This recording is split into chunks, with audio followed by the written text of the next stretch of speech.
El Ministerio Apostólico de Enseñanza y Predicación Rema Internacional presenta hoy al Reverendo Fernando García Sotomayor con la proclamación de las buenas nuevas de Dios para tu vida. El mensaje de ayer, el mensaje de hoy y el mensaje para la eternidad a los que tienen hambre y sed de la palabra de Dios. Un querigma de Dios para el que oiga, el que tiene oídos para oír. Escuche el dabar del Eterno a las naciones. Ahora es el tiempo para recibir el rema del Espíritu Santo a tu espíritu. Escuchemos con fe la memra del Señor para el alma. Dios les bendiga a todos en este día. Que la gracia del Señor, su misericordia, su paz, su amor eterno, su bendición, les estén rodeando a todos, a cada uno de ustedes. Les habla su servidor, Reverendo Fernando García Sotomayor. Y hoy quiero dirigirme a todos mis apreciados consiervos y todos aquellos que han recibido de parte del Señor un llamado para servir en su obra. Quiero compartir con ustedes una reflexión que la he tomado de los siguientes pasajes. En la segunda carta del apóstol San Pablo a los Corintios, capítulo 3, los versos 5 y 6. Mi esposa les va a dar lectura a estos pasajes que, reitero, nos van a servir de fundamento para esta reflexión en este día. Segunda carta a los Corintios, capítulo 3, versos 5 al 6. No que seamos competentes por nosotros mismos, para pensar algo como de nosotros mismos, sino que nuestra competencia proviene de Dios, el cual asimismo nos hizo ministros competentes de un nuevo pacto, no de la letra, sino del Espíritu, porque la letra mata, mas el Espíritu vivifica. Amén, gloriosa palabra. Dios nos bendiga. Ese es mi deseo, que la bendición de Dios nos esté alcanzando a todos los que van a escuchar esta reflexión. Oro al Señor para que el Espíritu Santo le dé a usted inteligencia espiritual, para recibir esta palabra y acomodar lo que es espiritual a lo espiritual. Recuerde que nuestro Señor Jesucristo dice que sus palabras son espíritu y son vida. Es decir, las palabras de Dios son espirituales y son las que generan vida espiritual. Entonces, esto hay que entenderlo espiritualmente. Por eso doy gracias, porque sé que es una promesa que el Señor es fiel para cumplirla. ¿Cuál promesa? Guiarnos a la verdad, darnos una mente espiritual, darnos un corazón entendido. He titulado esta reflexión Ministros competentes. Ministros competentes. Cuando Pablo escribe aquí esta carta a los Corintios, es su segunda carta. Algunos comentaristas dicen que tal vez no era la segunda, sino la tercera, porque es posible que Pablo les haya escrito anteriormente una carta más. Pero bueno, igual lo que Pablo les escribe aquí es muy importante a esta congregación que, entre otras cosas, era la más problemática, tal vez la más problemática de las iglesias cristianas del primer siglo. Esta iglesia en Corinto tenía muchos problemas, aunque presumía de ser una iglesia en donde fluían todos los dones del Espíritu. Sin embargo, era una iglesia carnal, era una iglesia que a pesar de que el Espíritu Santo fluía a través de cada uno de sus miembros, de sus dirigentes, sin embargo, eran niños espirituales, y esta iglesia atacó fuertemente el ministerio de este siervo de Dios, el apóstol Pablo.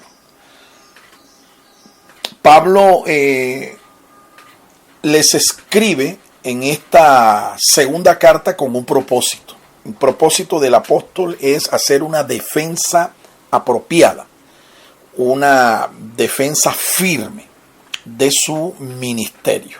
Ese es el propósito de esta carta. Uno puede dividir la carta en 3 grandes bloques. El capítulo 1 al 7, el apóstol Pablo inspira o es inspirado por el Espíritu Santo para hablar de la consolación. ¿Sí? La consolación. Y él explica que esta consolación es el ministerio principal del Espíritu Santo. Es el Espíritu Santo quien trae consuelo a la iglesia. Y cuando una iglesia es consolada es porque el Espíritu Santo usa a alguno de sus miembros para ministrar esta consolación. En los capítulos 7 y 8 vemos todo un tratado acerca de la generosidad cristiana. La generosidad cristiana. Pablo pone de ejemplo de generosidad a las iglesias de Acaya, la iglesia de Macedonia, ¿sí? Y motiva a los corintios a que ellos también participen de esta generosidad. Allá en la iglesia primitiva, en la iglesia de Jerusalén, se estaba presentando una hambruna que era total y los creyentes estaban padeciendo por esto. En los tiempos del emperador Claudio, históricamente esto se puede verificar. Entonces Pablo levanta una colecta entre todas las iglesias que él había fundado entre los gentiles para llevar un donativo y llevar provisiones, llevar una ofrenda para ayudar a los hermanos en sus necesidades económicas, a los hermanos de la iglesia de Jerusalén. Esto es lo que trata el apóstol en los capítulos 7 y 8. En los capítulos 9 hasta el final, capítulo 13, el apóstol Pablo hace realmente toda una cátedra. Él instruye con una gloriosa y magistral cátedra acerca de lo que es la autoridad en el liderazgo. ¿Sí? ¿Cómo se debe administrar la autoridad? ¿Sí? Pablo especifica en 2 ocasiones que la autoridad que él había recibido como apóstol del Señor no era para destruir a ningún creyente, sino más bien animarlo, fortalecerlo, edificarlo. Y esto es un principio, es realmente toda una cátedra. Desde el capítulo 9 hasta el 13 puede uno allí aprender principios de la administración de la autoridad. ¿Cómo se debe manejar la autoridad? Bien, hemos tomado un pasaje aquí en su segunda carta, en el capítulo 3, que, repito, está dentro de un bloque que nos habla de la consolación. Y Pablo aquí hace una aseveración. Esta aseveración tiene que ver con el hecho de que un ministro del Señor debe ser competente, ¿sí? Completamente preparado, ¿sí? Con un carácter apropiado para ejercer el ministerio, ¿sí? Para poder ser una persona diestra, un perito, un experto en el ministerio, ¿sí? En el ministerio. Y como hemos venido diciendo, en este bloque, lo que Pablo trata principalmente es la consolación que el Espíritu Santo ministra a través de los miembros del cuerpo de la iglesia a toda la iglesia. Uno de los títulos maravillosos del Espíritu Santo es el de Paracletos. Eso significa consolador, el consolador. Y en esta tarea el Espíritu Santo está buscando socios, ¿sí?, que le ayuden para traer consolación a la iglesia.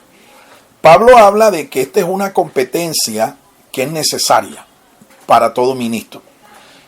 Competencia es una palabra que nos habla de habilidad, nos habla de destreza, nos habla de una expertez, de una capacidad, una aptitud, con P, aptitud, que se requiere para poder ser un buen ministro.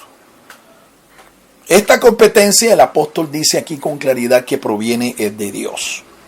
Proviene de Dios. Esto significa que realmente para llegar a ser un ministro competente, un ministro excelente, un ministro experto en la obra de Dios, en el ministerio, esto no se alcanza por nuestro esfuerzo, esto no se alcanza por nuestras habilidades, nuestras cualidades personales. Esto se debe recibir es de Dios. Por eso el apóstol, aquí en este mismo bloque del capítulo 1 al 7, él termina diciendo de que para esta obra nadie es suficiente. Es decir, no nos alcanzan nuestras habilidades, nuestras capacidades, nuestras aptitudes para ser ministros excelentes, como Dios quiere que nosotros seamos. Hay algo que es importante resaltar y es el hecho de que Dios quiere que nosotros seamos ministros competentes. Ministros competentes. Pablo también hace aquí un contraste entre aquellos que fueron ministros de Dios en el antiguo pacto y aquellos que somos ministros de Dios en este nuevo pacto. ¿Sí? Usted y yo y todos los que son llamados al ministerio estamos sirviendo al Señor bajo un nuevo pacto. Un nuevo pacto. No el pacto antiguo que Dios hizo con su pueblo y que sus dirigentes administraron, ¿sí?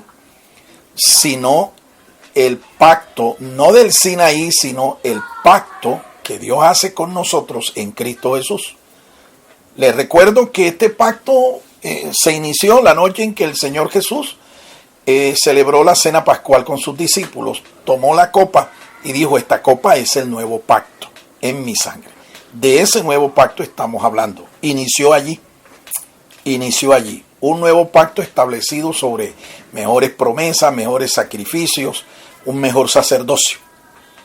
Así es que el antiguo pacto incluso no nos proveía vida, no nos proveyó vida, sino más bien muerte. Nos señaló la muerte. Pero este nuevo pacto, el Señor dice aquí que es un pacto espiritual, que lo hace o lo ratifica el Señor derramando su Espíritu Santo en nuestros corazones y sellando este nuevo pacto con su sacrificio, derramamiento de su sangre allá en la cruz.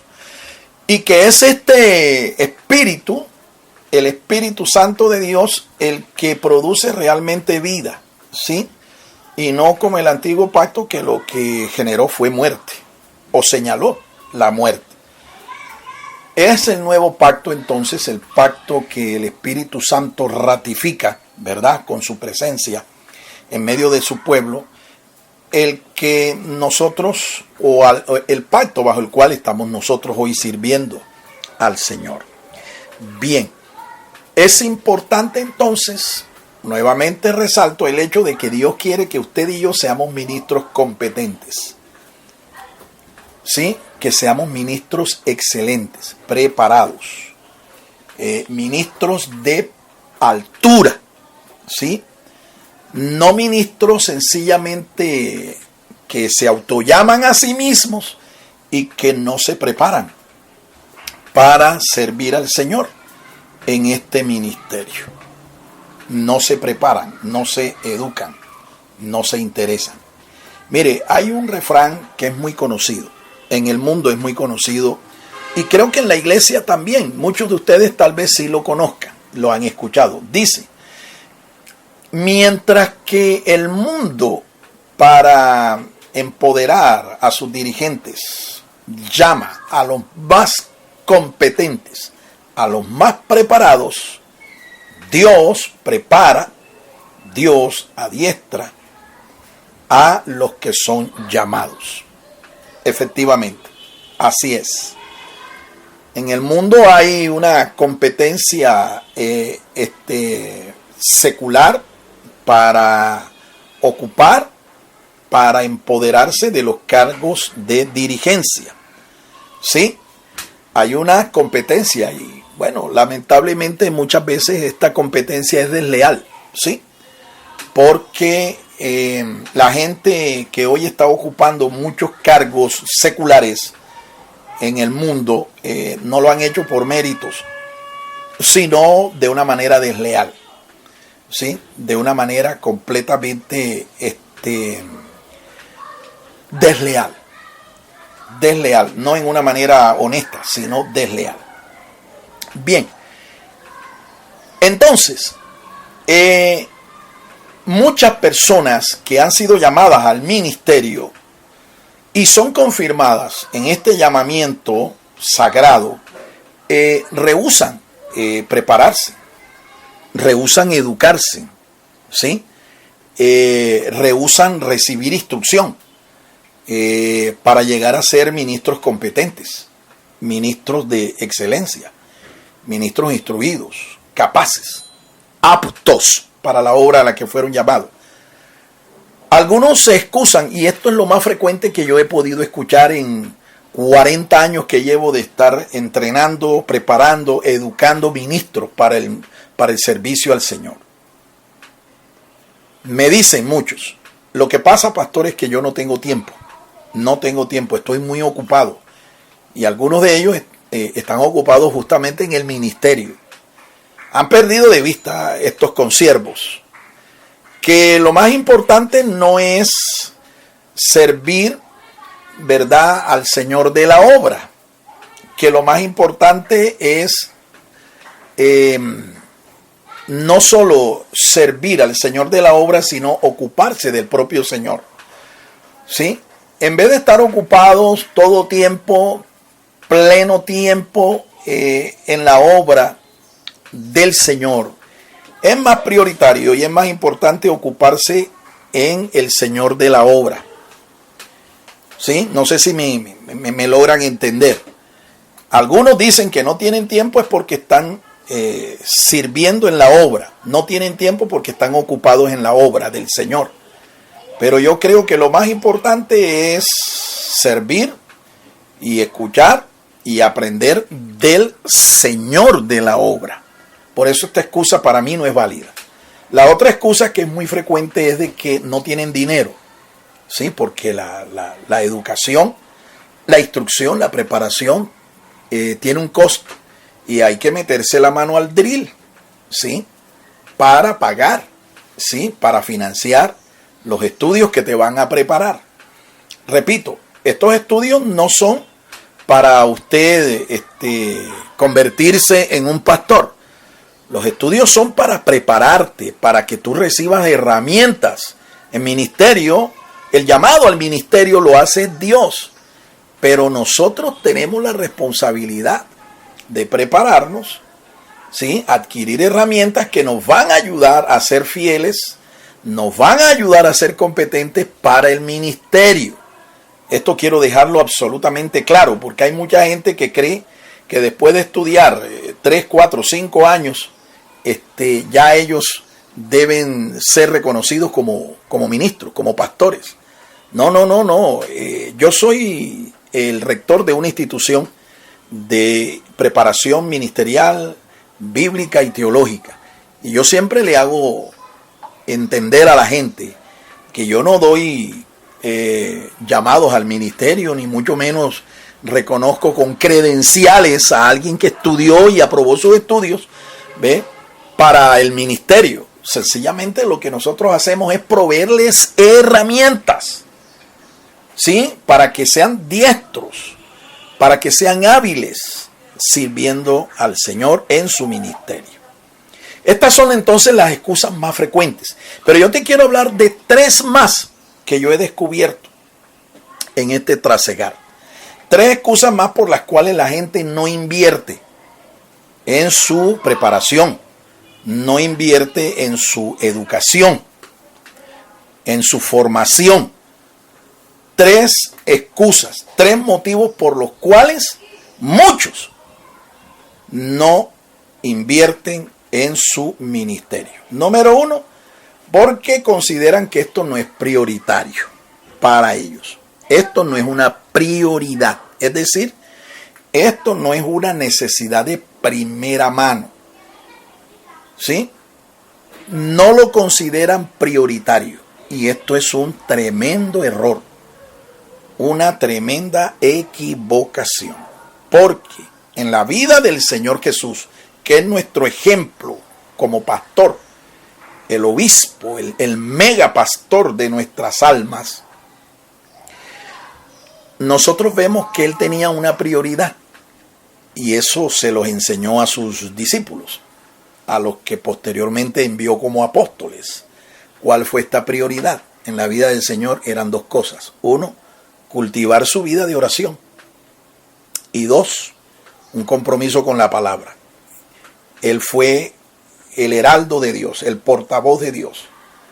Jesús de Nazaret fue el anunciador, el profeta de todos los profetas, anunciante del reino de los cielos.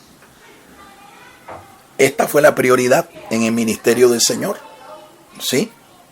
Esto fue lo que él tomó como primero en su vida. ¿Sí? Cultivar la vida de oración y él proclamar el mensaje del reino de los cielos. ¿Sí? Él tenía un compromiso con la palabra de Dios. Un compromiso prioritario. Y toda su vida, todo su ministerio giró en torno a estas 2 prioridades. Esto lo aprendieron también los apóstoles del Señor. Allá en el libro de los Hechos, cuando la iglesia primitiva necesitó nombrar servidores para las mesas de la iglesia que ministraban a las viudas, tanto griegas como hebreas, cuando el pueblo, cuando la iglesia escogió, ¿sí?, bajo la dirección del Espíritu Santo a los que iban a ser los primeros diáconos de la iglesia quiso que los que sirvieran a las mesas fueran los apóstoles. ¿Sí? Pero ellos dijeron, no. Nosotros no vamos a servir a las mesas. Ustedes escojan de entre ustedes gente llena del Espíritu Santo, de buen testimonio, gente sabia, que hicieran esta tarea. Mientras que nosotros nos vamos a dedicar a 2 cosas. ¿Sabe usted cuáles eran esas 2 cosas? Un compromiso con la oración y un compromiso con la palabra. La oración y la palabra. Fíjese cómo ellos también mostraron que esta era la prioridad en sus vidas como ministros del Señor. Su vida de oración y un compromiso con la palabra. Hay gente que ha sido llamada al ministerio hoy en día, se hacen llamar pastores, tienen título de pastor, tienen credenciales de pastor, pero no tienen ningún compromiso ni con la oración ni con la palabra. Por eso, a ellos no les es importante ir a capacitarse, ir a instruirse, ir a educarse, ¿verdad?, en el conocimiento de la palabra, a los pies de un maestro. No les interesa porque no es una prioridad para ellos. Para ellos sus prioridades son otras, ¿sí? Y yo he visto cómo muchos se han desenfocado en esto y finalmente han perdido su dignidad ministerial. ¿Ve? Y se han enfriado y se han descarriado y no terminan la carrera ministerial, ni siquiera la carrera como cristianos la terminan en victoria, sino desanimados, apartados, fracasados e incluso muchas veces fuera de los caminos del Señor. ¿Por qué? Porque no consideró que era una prioridad en su vida el compromiso con la palabra de Dios, educarse, instruirse en la palabra de Dios. Número 2, la segunda razón por la cual para muchos esto no es importante, no lo consideran algo vital, es porque ellos creen que un maestro, sentarse a los pies de un maestro, no va a ser de provecho para ellos. Muchos han dicho de que un maestro no tiene nada que enseñarle, a un pastor o a una persona que está al frente de un ministerio pastoral. Pero este es otro error, una equivocación fatal, porque la Biblia nos enseña que fue el mismo Señor quien constituyó ministerios como dones para la iglesia, ministerios como por ejemplo el del apóstol, el del profeta, el del evangelista, el del pastor y el del maestro. Mi amado consiervo, no importa la dignidad ministerial que usted tenga, usted necesita sentarse a los pies de un maestro. Por supuesto que no puede ser de cualquier maestro. Tiene que ser un maestro constituido por el Señor. Tiene que ser todo un doctor de las Escrituras. Un experto en el conocimiento de las Escrituras. Una persona de buen testimonio y una persona reconocida como tal en el pueblo de Dios. Reconocido como un maestro. Muchos pastores no consideran incluso a un maestro como un ministro de Dios, sino como un simple instructor, un simple profesor. Pero yo veo a la luz de las Escrituras que la dignidad de un pastor, de un apóstol, de un profeta, ¿sí?, de un evangelista, es la misma dignidad que el Señor le da a un maestro. Así es que procure buscar usted un maestro, ¿sí?, para que usted se siente a los pies de ese maestro y aprenda, ¿sí? Usted se eduque, usted se instruya. Mire, el Señor Jesús tuvo un maestro. ¿Quién sería el maestro del Señor? Pero es evidente que él, para poder ser reconocido como un rabino, como un maestro de las Escrituras, él tuvo que haber sido instruido. Y efectivamente él lo fue, ¿sí? Lo que tenemos con certeza, con claridad, es el hecho de que él no se capacitó en ninguna escuela rabínica de ningún rabino reconocido en Israel como famoso, con cartel. En los días del Señor habían rabinos muy reconocidos. Por ejemplo, Nicodemo era un maestro reconocido legalmente por el Sanedrín judío y por todo el judaísmo. Habían otros, muy poco conocidos, tal vez por el cristianismo, pero son conocidos muy bien, ¿sí?, en el judaísmo. Gilel, ¿sí?, el que después llegó a ser el abuelo de Gamaliel, el que instruyó al apóstol Pablo, reconocido rabino. Había otro llamado Shammai, muy reconocido en Israel. Lo más seguro, y es lo que yo creo, es que el Señor no recibió instrucción de ninguno de ellos, instrucción especializada, ¿sí?, la instrucción que se recibía desde los 12 años hasta los 30. Yo no creo que el Señor fue instruido por alguno de estos rabinos de cartel, ¿no?, rabinos de la capital, de Jerusalén. No, yo creo que él fue instruido por un rabino tal vez desconocido, ¿verdad?, pero legalmente reconocido en Israel. Posiblemente algún rabino de la escuela de los esenios, ¿sí?, por la similitud doctrinal y teológica que existía entre los esenios y la enseñanza de nuestro Señor Jesucristo. Ahora bien, aún el apóstol Pablo, nosotros vemos que también da testimonio de que él recibió instrucción especializada de un rabino llamado Gamaliel. Y ya te expliqué que este Gamaliel era nieto de Gilel, ¿sí?, uno de los más reconocidos rabinos en todo Israel. Bueno, muy bien. Entonces, mi consejo se lo reitero. Busque a un maestro, busque a una persona que tenga reconocimiento como tal en el pueblo de Dios, que sea sano en su doctrina y comience a prepararse, comience a educarse, ¿sí? Todos estos maestros tenían escuelas teológicas. Bueno, un maestro reconocido en el cristianismo debe ser una persona que por lo menos presida una escuela, una universidad, un seminario, ¿sí?, pero de sana doctrina, ¿sí? Y que tenga también reconocimiento de las autoridades establecidas en cuestión de educación. Usted no puede tampoco sentarse a los pies de cualquier rabino por ahí pirata, a cualquier docente pirata, a cualquier maestro pirata. No.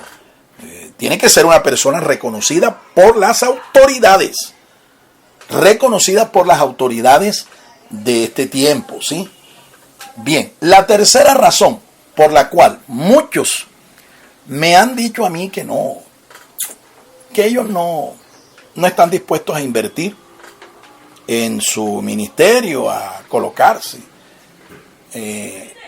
como estudiantes de una academia, de una institución teológica, una universidad, un seminario, es porque en el fondo, aunque no me lo han dicho, yo lo he visto con sus acciones, yo lo he visto con sus actuaciones, ellos no creen en su ministerio, no creen en el llamado que Dios les ha hecho al ministerio. Tal vez muchos creen que esto es sencillamente un pasatiempo y se han confundido, ¿sí? Y para no ir a sujetarse a un pastor, a una iglesia, a las autoridades de un ministerio, de una organización cristiana, ellos lo que hacen es que ellos mismos levantan su chuzo, ¿sí? Entienda esto como su propia obra, ¿no? Su propio grupo, su propia iglesia. Ellos no creen que ellos han sido llamados al Señor, por el Señor, al ministerio. Y por eso, obviamente, es lógico entender que por eso es que no invierten en su propio ministerio, en su formación, ¿sí? En su capacitación. Por esa razón, ¿sí? Es que no invierte. Y esto es una condición triste, porque esto también demuestra que esta persona no tiene el carácter apropiado para servir a Dios en un ministerio. Tal vez tiene un problema de culpabilidad o un problema de autoestima, ¿sí? Esta persona de pronto se cree menos que otros, ¿sí? Esta persona cree que no tiene la capacidad, la unción, ¿verdad? Como para desempeñarse con éxito en un ministerio. Y por eso, pues obviamente, ¿para qué perder plata? ¿Para qué perder tiempo? ¿Para qué invertir? Si yo no tengo realmente un llamado al ministerio. Yo lo que estoy haciendo aquí es sencillamente entretenerme en un pasatiempo. Y así es que muchos tienen la iglesia que tienen bajo su cobertura. La tienen es como un entretenimiento, la tienen como un pasatiempo. Por eso, dése cuenta usted que la mayoría de estos ministros que están en esta condición son gente que no le sirven al Señor de tiempo completo. Estas son personas que comparten su tiempo con algún trabajo secular, con alguna profesión secular, ¿sí? Y ellos dicen de que no, que ellos son ministros que le sirven al Señor, pero de medio tiempo.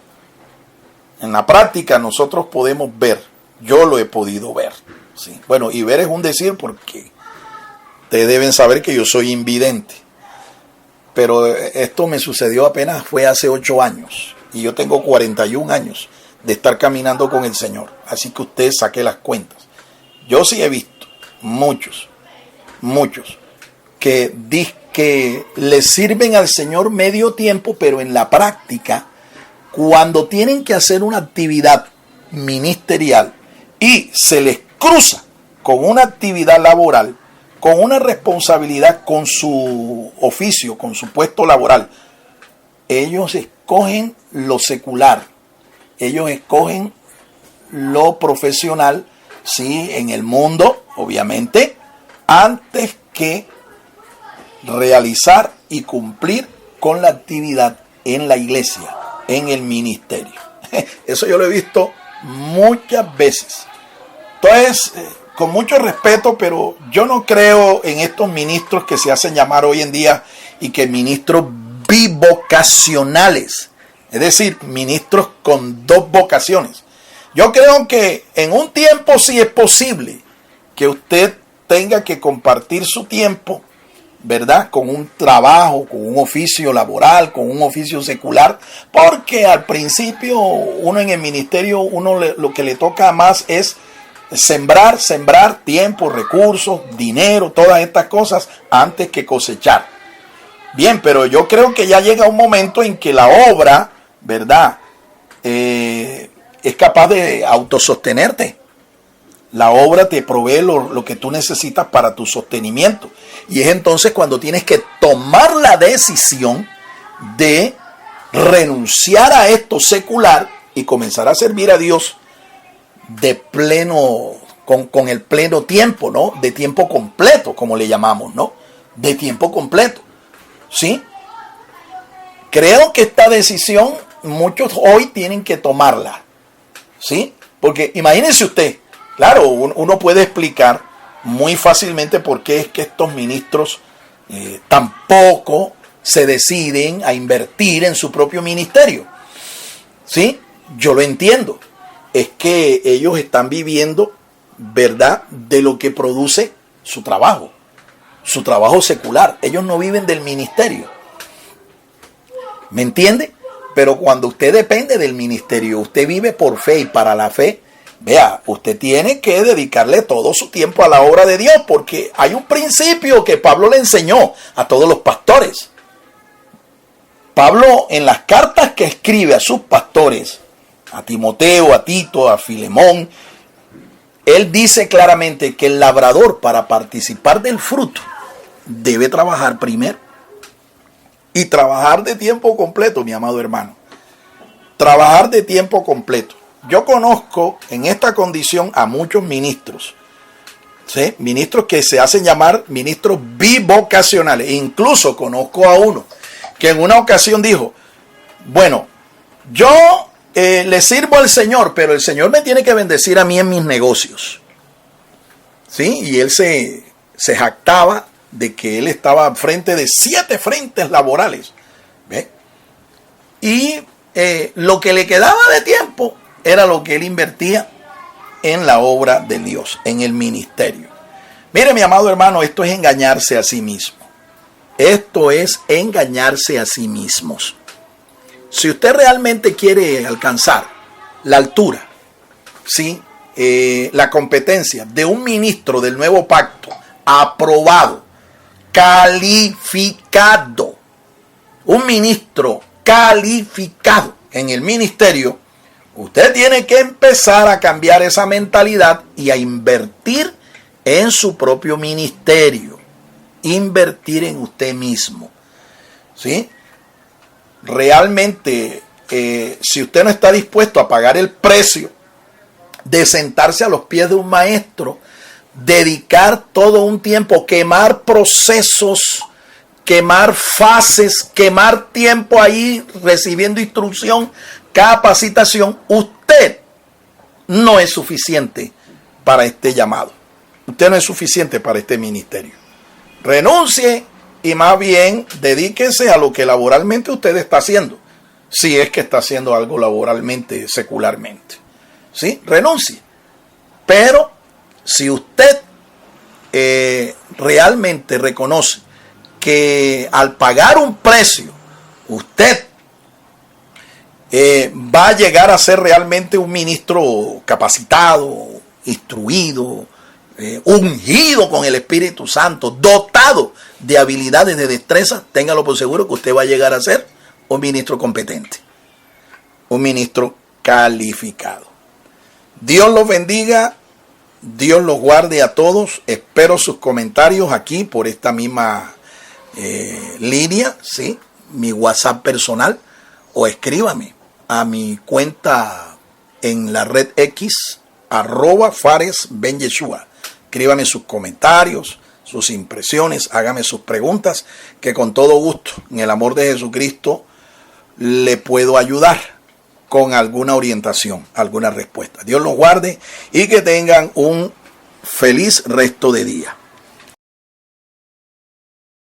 El Ministerio Apostólico Rema Internacional pone a disposición esta predicación. Ofrecemos ministración a simposios, seminarios, campañas evangelísticas, educación globalizada sana y de carácter interdenominacional. Escríbanos a ministerioremainternacional@gmail.com o llámenos al celular 316-270-7181.